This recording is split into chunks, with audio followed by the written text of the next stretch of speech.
Sunday. Props and ops. Sitting pretty on a Monday. Props and ops. You know it's betting and beer with props and ops and props and ops. NFL Week 5 is underway, and that means it's time to break down our best prop bets for the rest of the slate. I'm your host, Matt Landis, here to do just that, along with pro bettor Hitman and our producer, Jacob. And guys, I'll admit right now, it's been a rough start to the season for me, and more of the same with a rough start to Week 5. Last night, pretty tilting loss on my end with Matt Ryan pass yards under 231.5 yards. Nobody needs to hear my sob story, so I'll spare the details. But just in general, open question to the group. Hitman, I know last week we talked about when to go back to the well and when that might be insanity, expecting different results, doing the same thing time and time again. I feel like some of these props I've been seeing negative variance. And at the same time, to your point last week, it's important to do some self-scouting. So when I look at this, scoring is down across the league. Defenses are inviting the run. We're seeing a rushing game renaissance, and yet it feels like I can't win a quarterback passing yards under prop to save my life these days. Is it just small sample size variance, or is there anything to that when you try to reconcile these contrasting dynamics? You'd really have to do a hard data research project and just look at, say, hey, what was the closing line on these quarterbacks over under pass yards, and go back and see what's it coming out to for the season long on the over under. I know that historically betting the unders have been more profitable than betting the overs, but I feel like this year more than ever, a lot of the opening lines and the market has shaped up the numbers to where you really can't just blindly play unders anymore. So I will say, as far as betting quarterback under pass yards goes, just in general, the unders have not had as much value this year, probably the least amount of value that they've ever had, just because these lines are getting sharper. So I would say that that's potentially a reason why just betting unders on these quarterbacks has not been profitable. But at the same time, it's not stopping me from betting an under if I happen to like one. All right, well, let's see what you happen to like as we talk some Week 5 games with prop betting opportunity. I'd like to start with Seahawks at the Saints because statistically speaking, Geno Smith has been elite to start the season. Hitman, I want to ask if you think he really is anywhere near as good as those numbers would indicate. And if so, how does that reshape your outlook on some Seattle offensive player props?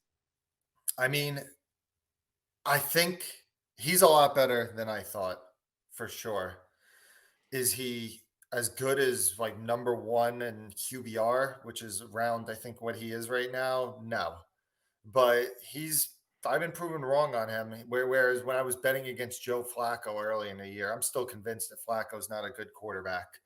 But Geno's played better. There's no doubt about it.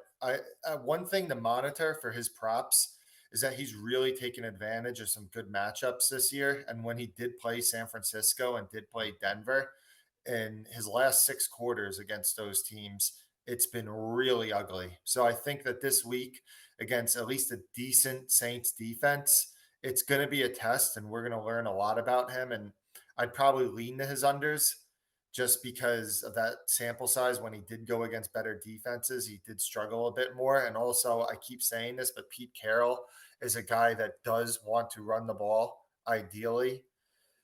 But it's probably something I don't end up betting, but I could only look towards the unders on Geno. But actually, this usually doesn't correlate, but I was looking at the overs on DK Metcalf, because when Metcalf is faced man coverage, he is getting the targets for the Seahawks at a very, very, very high clip.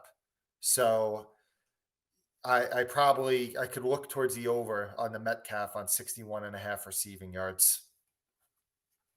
Got it. Yeah, I'm taking a look at my bet stamp odd screen. Jacob may be a step ahead of me, and that might be what the YouTube audience is seeing in real time when this video gets published. Yeah, I'm seeing DK up a couple 61.5 still out there, but also some 63.5. So it does seem to be moving in an upward direction. Is there a point at which you lose interest in DK Metcalf receiving yards over this week?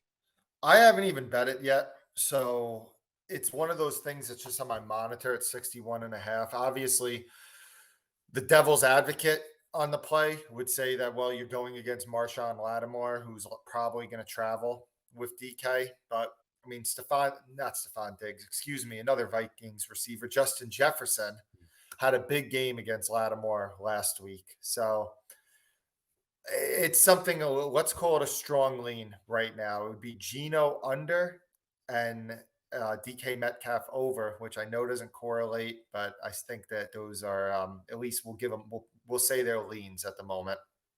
From a couple of strong leans to a couple of strong conviction bets I know you have in this next game we'll talk about, Pittsburgh at Buffalo. Let's start with Josh Allen's rushing yards. I know that on the Dream Preview this week, there was discussion of why he might have value going under. At the time, that line was 44.5. And the number is down to 40.5 at this stage. So that's a different equation. But the handicap makes sense if we think about the game script. Bills favored by 2 touchdowns. They might want to play it safe if they have a big lead and not risk putting Josh Allen in harm's way. Also, the Steelers' run defense not that great, so the Bills might be able to do plenty of damage on the ground with their running backs alone, not needing to lean on Allen quite as heavily in this one. But again, with the number down to 40.5, do you see any meat left on the bone if we're thinking about Josh Allen rushing yards toward the under? I do. Josh Allen's went over this number, I think, in 8 of his last 9 games. So that would really concern you. But Josh Allen is a guy that's going to run in high leverage situations. And if you look at their recent schedule, going back to last year, the last game of the season when he went over in the regular season, it was for the division title. So high leverage game. Then there was 2 playoff games for the Buffalo Bills. This week or this season, they opened the season against the Rams in a pick'em game, high leverage game, first game of the year. They had the Miami game, which was a huge game for the division. They had the Baltimore game, another huge game. So he's been in all these high leverage games recently. And look at one game recently where you're like, oh, well, what game did he go under? It was that Titans game. They're 10.5-point favorites against the Titans. He ran the ball one time in that game. They absolutely blew him out. So in a game script that probably isn't going to require him to run much, I think that Josh Allen under rush yards is a really good look. And one little other nugget is that Sean McDermott said he's not happy with Josh Allen being the team's leading rusher. Said that in a press conference this week. What does that mean? You're a 14-point favorite. Maybe you're not going to run him as much. And if you're going to be running the ball, you're going to try to get these running backs going. So I still like Josh Allen under rush yards. Is there a point down to which you like him? And if it continues to plummet any further, you might have to draw the line somewhere in the mid to high 30s? Yeah, like 38.5 is probably where I'm stopping. And this number was at 40, was as high as 44.5. I was betting at 42.5. It's now to 40.5. If it goes down another 2 yards or so, then it's the moment we gotta not just look away and pass the game. But on a more public player like Josh Allen and a prop that he's went over at a very high rate, you never know. There could be buyback and it could end up getting bet up again. And then you could go play the under. And if you're looking at Josh Allen not to run as much in this game, it would stand to reason that you might expect him to be throwing quite a bit. So tell us about what you're looking for from the rest of the Bills offense in this one from a prop betting perspective. Oh man, it's crazy. This game is going to be my most heavily bet Sunday prop game of the entire season. And the primetime games, I say Sunday game, Sunday 1 to 4 o'clock slate, because the primetime games always get more attention. There's more options to bet. More books are taking bets on it. So those are always my highest risked games. But I love this game from a prop perspective. Look at the Bills receivers outside. They have Stephon Diggs. They have Gabe Davis. Can you even name right now who's going to be at receiver for Buffalo? Are you probably thinking Isaiah McKenzie? He's likely out instead of the concussion protocol. Thinking, Jamison Crowder, he's out for the season. Jake Kumaro, their 5th receiver, is out for this game. And their starting tight end, Dawson Knox, is out for this game. And this isn't a team. I know McDermott said, hey, we want to get the run game going on players that are not named Josh Allen, but this is still a team that's going to have a very, very high throw rate. So Josh Allen right now is projected for 275 passing yards. Who's getting the targets? It's going to be a condensed target share. And I like a lot Stephon Diggs over 80.5 receiving yards. Pittsburgh also has injuries in the secondary to some of their corners. Fitzpatrick, their safety, and Edmonds, their safety, potentially not 100%. So I think that Diggs is going to get one of the highest target shares of the entire season. And then Gabe Davis, that number is going up as we speak right now. I know before we started, I said I love him over 46.5. I'm seeing 48.5 at a lot of spots. I think it's good at least to maybe 52.5, 53.5. Gabe Davis was lined in the high 50s in week 1 against the Rams, went over, and an ankle sprain has been derailing his last 2 games. But one, the target share is just there's nobody else to throw the ball to. And 2, Wednesday, full practice. Thursday, full practice. Friday, practice report hasn't come out. I'd anticipate it being a full practice if he was full on Wednesday and Thursday. So with Gabe Davis getting healthy now, I think that's a great play. And when we're looking at a lot of exposure on the Bills, Josh Allen rushing yards under might indicate he'll be more pass heavy, perhaps. Stephon Diggs over, Gabe Davis over. That's a lot stacking up to a pretty correlated game script. And on the off chance that it doesn't pan out for Buffalo here, that could leave some bettors overextended. So from a bankroll management perspective, I know that you have quite a bit of conviction with these bets, but just to make sure that you're limiting your risk of ruin, so to speak, how would you go about allocating your bankroll across these 3 different props between Allen rush yards under and Diggs and Davis receiving yards over? Yeah, I mean, obviously, if say Josh Allen had a bad game throwing, then your 2 receivers could go under. And I mean, it's semi correlated in that. And maybe if he has a bad game throwing, he looks to run more and you go 0-3. Could happen, but it's a situation that's really dependent on your bankroll. For me, as I've accumulated a bigger and bigger bankroll over the years, on props, it's almost I can never bet enough. It's just what can I get down, and I'm just looking to get as much as possible down because it's usually not fully satisfying my appetite. Usually, for the normal person, I mean, I'd say you could stick to the 2. You're probably betting 2% of your bankroll on props or something like that. I think you could stick to it. Don't go. Maybe you don't go absolutely crazy. I know I said I love the Gabe Davis over, so maybe if you were going to bet that for 3% or whatever, maybe you stick to 2% because the Diggs and Davis, just in case Josh Allen has a bad game or something happens and you go 0-2 on those. But it's really a personal question. It's a personal decision is the way I would put it. And you just got to know what your bankroll is. Plenty to think about when Buffalo has the ball in this one. What about the other side of the ball? The Steelers giving Kenny Pickett his first career start. How does that shake up what you look at from the Pittsburgh side of things on the prop betting menu? So the Pittsburgh Steelers have been saying for 2-3 weeks, we need to throw the ball downfield. That's what they want to do. And Mitch Trubisky just wasn't doing it. Kenny Pickett came into the game, had the highest average depth of target of any quarterback in the second half. A third of his throws were over 20 yards, air yards. So Kenny Pickett's going to do what the Steelers want him to do, it looks like, which is throw the ball deep. So that brings up some opportunities. And I think that the guy that brings up a lot of opportunities for is George Pickens. He's a guy that a lot of people have said, I wouldn't be stunned if he took over for Deontay Johnson as the wide receiver 1 this year. I'm not saying it's going to happen. And the people in the fantasy community aren't saying it's going to happen, but it's not outside the realm of possibilities. And Pickett targeted Pickens more than any receiver in the second half last year. Pickens runs the most go routes has one of the highest rates of go routes in the entire league. So he's running those high ADOT routes.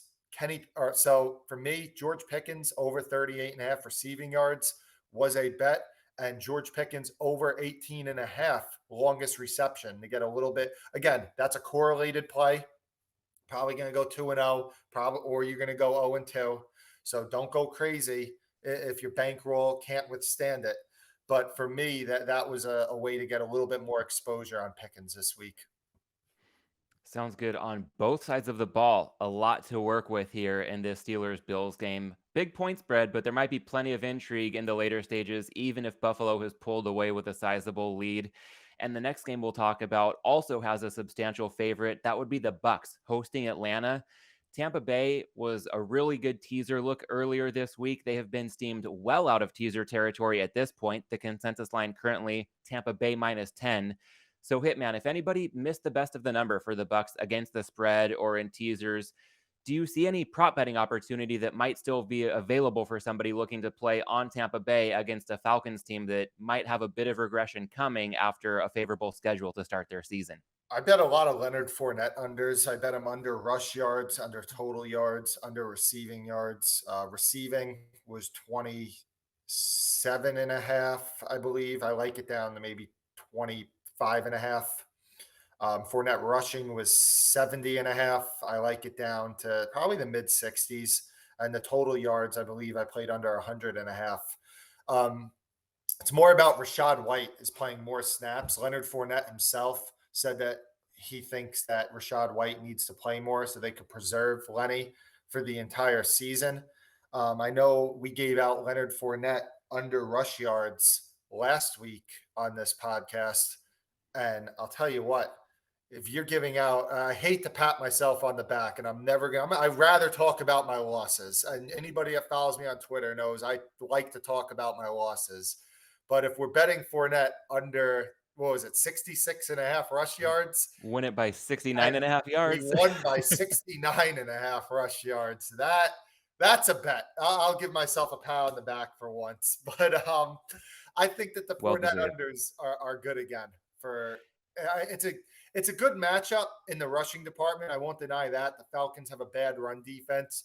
But I just think that we're going to see more Rachaad White. And what a perfect game to preserve Lenny as a 10-point favorite right now against the Falcons. So, and for the Fournette receiving that I was speaking about, Rachaad White is known as a pass catching back coming out of college too. And Fournette was not running as many routes as he's been accustomed to last week. So even though he went over that receiving easily last week, I think that we're going to see some regression on that.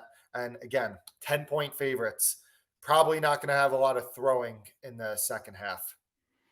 I will note that when Fournette comes to mind here, if people see my eyes darting off screen, I've got, again, the BetStamp player props menu on my other monitor here. And Fournette receiving yardage is now down to 23.5 pretty much across the board. I'm seeing it as low as 21.5. So you mentioned about 25.5 being the cutoff. Maybe that's better off to pass. Again, the best handicap in the world needs to be matched with the proper price. So it sounds like receiving has been pretty much wiped out. Rush yards, however, you said that while you bet it at 70.5, you saw value to the mid 60s. Looks like 67.5 still widely available as we record. So that could be a good look. I want to ask you about his total yardage. A lot of books offering rushing plus receiving yards for a guy like Fournette. You mentioned 100.5. The consensus that I'm seeing is 95.5 at this stage. What's your cutoff for Fournette total yardage to go under? 95.5 is probably my cutoff. If you see that number, I wouldn't be opposed to an underplay, but that's the lowest I'm going to go to. Rush yards, though, has a little bit of breathing room. I think you could go about 2 yards less than what we're currently seeing in market.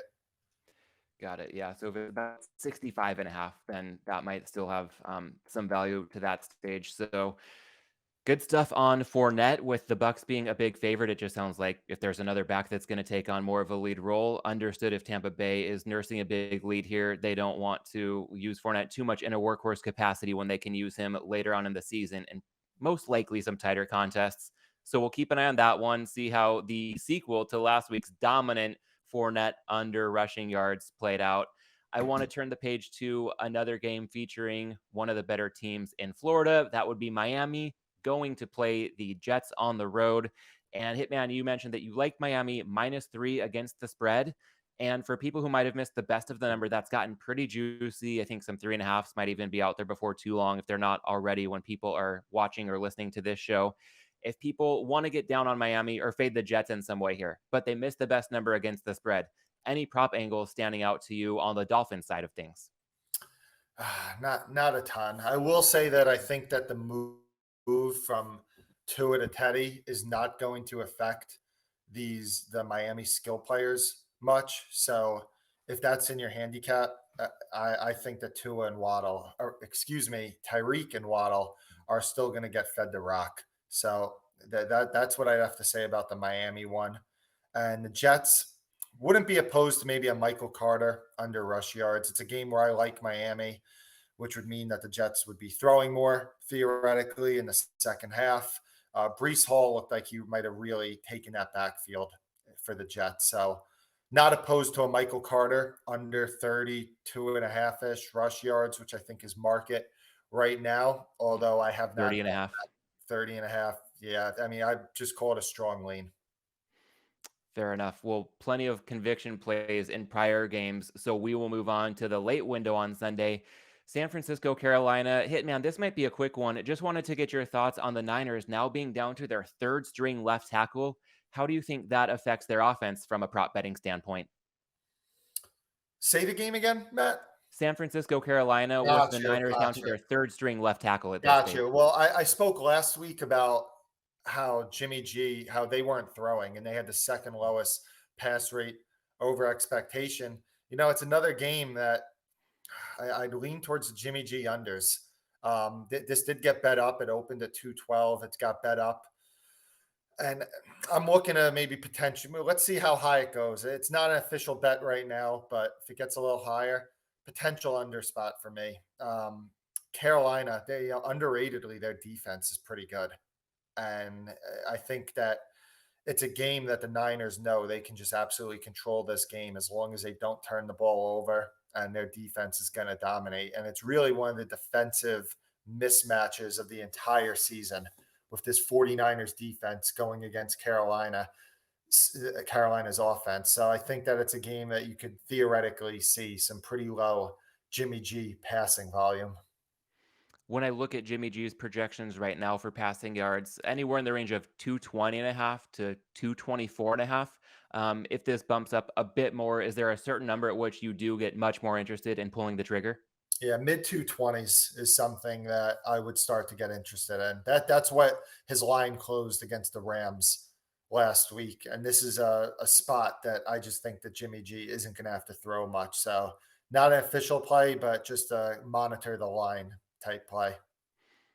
Sounds good. Well, let's move on to primetime. One more game to throw your way. The Bengals at the Ravens, probably the most intriguing matchup of the week, taking place on Sunday Night Football. And Hitman, on Edge Rush earlier this week, you mentioned the Ravens' pass options could be quite limited due to the Rashad Bateman injury.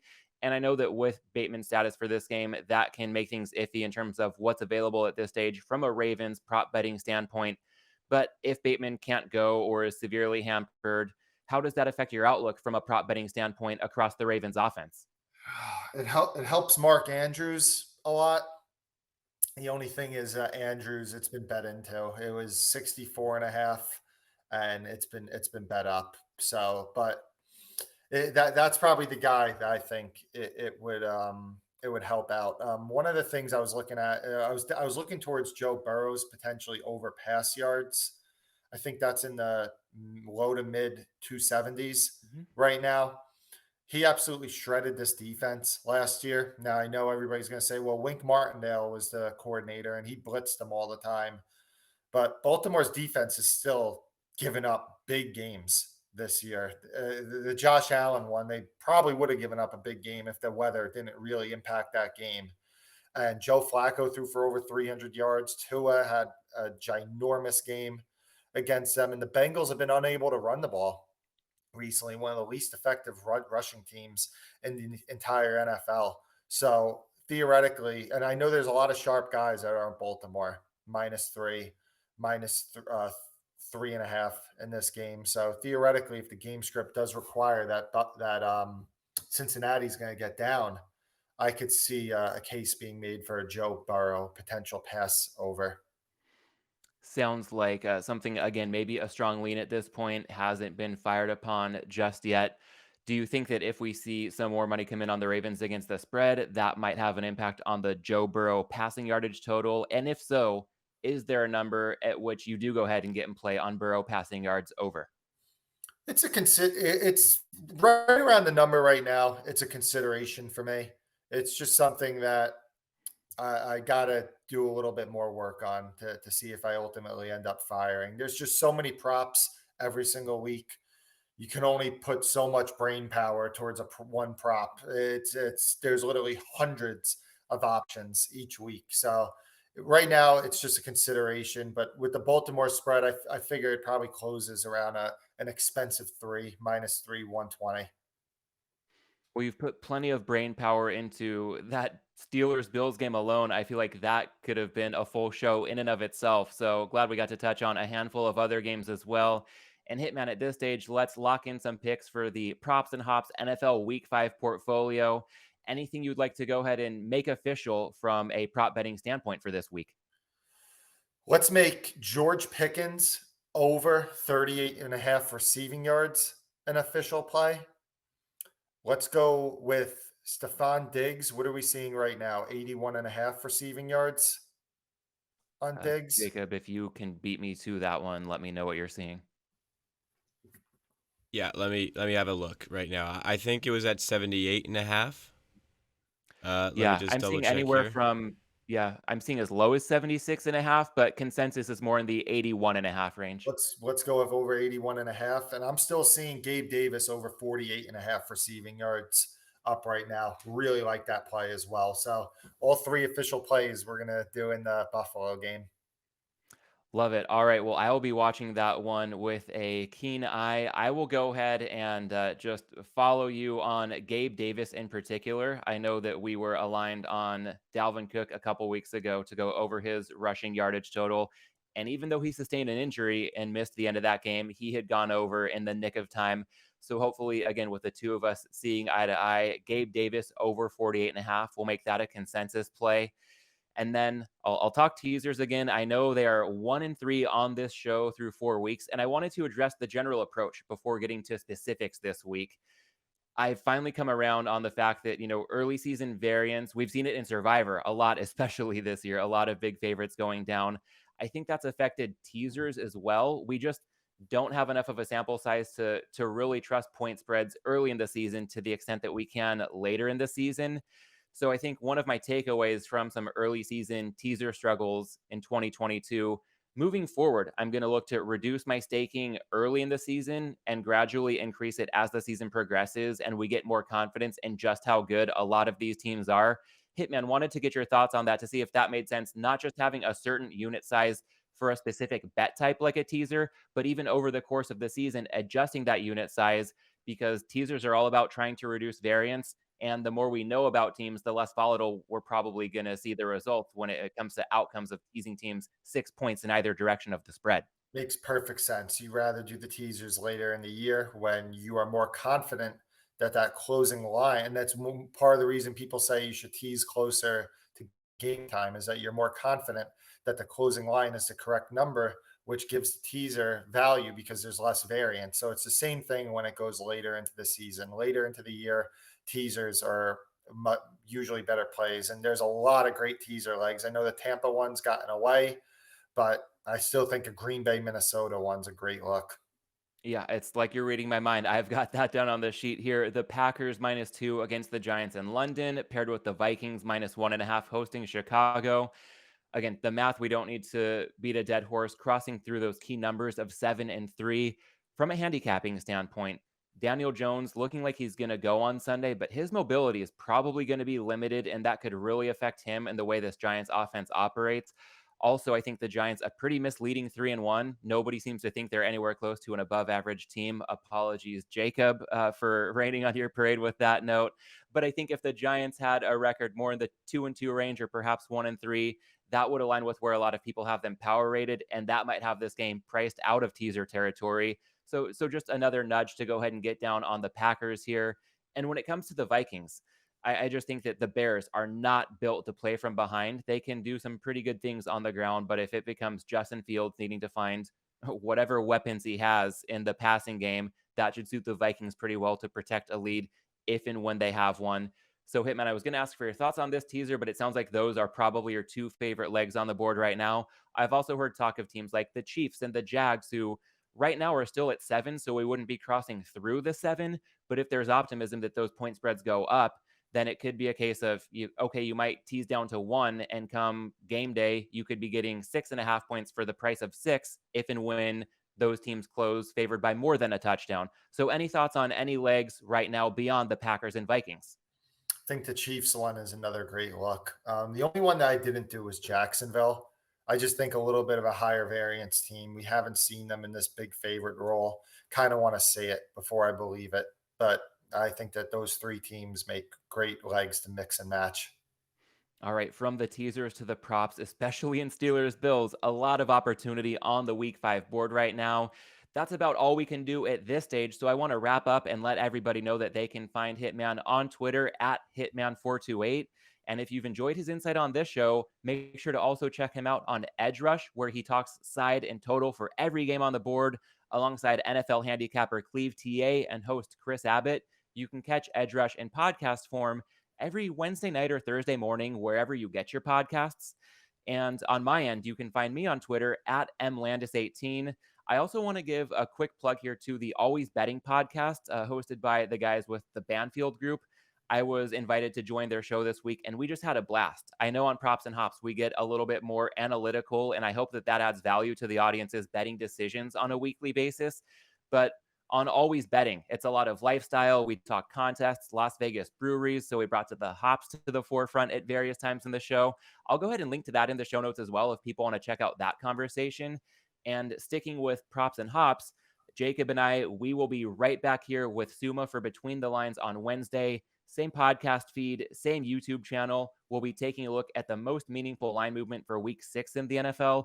But until then, everybody, enjoy Week 5. Best of luck if you join along for that Bills-Steelers game, and we will catch you next week. Props and ops and props and ops.